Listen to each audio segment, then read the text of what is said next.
Kamusta mga kaswerte, narito ang ating paya at sumada para sa Petsada, February 17, araw po ito ng Martes. Mga kaswerte, ang ating paya at sumada ay pwedeng tayaan sa STL at Lotto 2T. All nations po ito. Basta't may tayaan dyan sa inyong lugar, sige lang. Pwede kayong pumili ng mga numero nyo na pupusuan dyan. Sa nakikita nyo ngayon sa harapan nyo. So, narito ang ating mga rumble numbers. Isa-isahin na natin Huwag na nating patagalin pa. Meron tayong 19, 10, 17, 30, 21, 3, 12, 27, 29, 23 at 8. So, sa bandang ibaba, makikita nyo naman natin butas or ipit na numero. Butas ang ating 20, sa 19 at 21. Ang 22 din ay butas sa 23 at 21. 28 ay butas din po or ipit na numero para naman dyan sa 29 at 27. 18 naman, dahil nandiyan ang 17 at 19, butas ang 18. At ang 9 din, nandiyan ang 8 at 10. So, yun po yung mga butas or ipit na numero.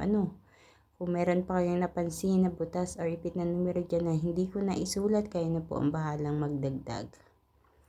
Ating lucky pompiang mga kaswerte, kung hindi pa tumatama ang pompiang dyan sa inyong lugar, meron akong inihandang dalawang numero dito, 19-19, 3-3. Pwede nyo subukan ang isa sa mga numerong yan. Good luck! At sa ating lucky tips para sa mga kaswerte, ako po mismo nagpares nito, kinuha ko sa mga numero dyan sa taas. Ang ating 8, 20, 29, 19, 2, 21 at 18 Gs.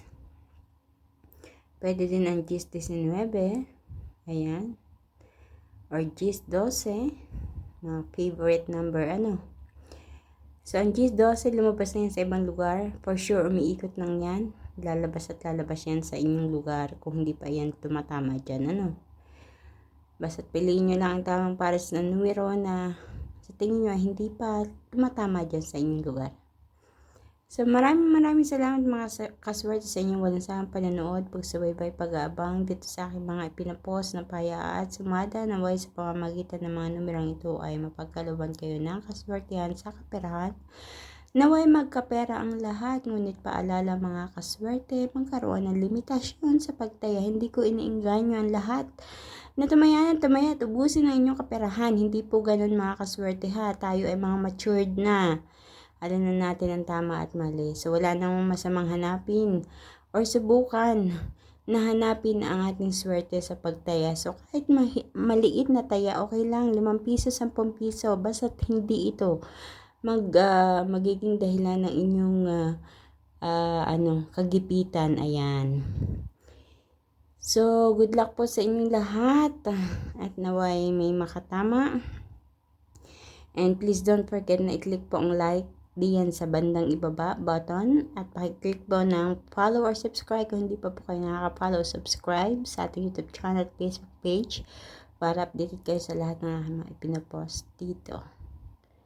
Thank you so much mga kaswerte once again. Kita-kits po tayong sa susunod nating paya at pakishare po nito mga kaswerte Pakishare ng aking video. Maraming salamat po. Mag-iingat po ang lahat. God bless everyone. Bye-bye po.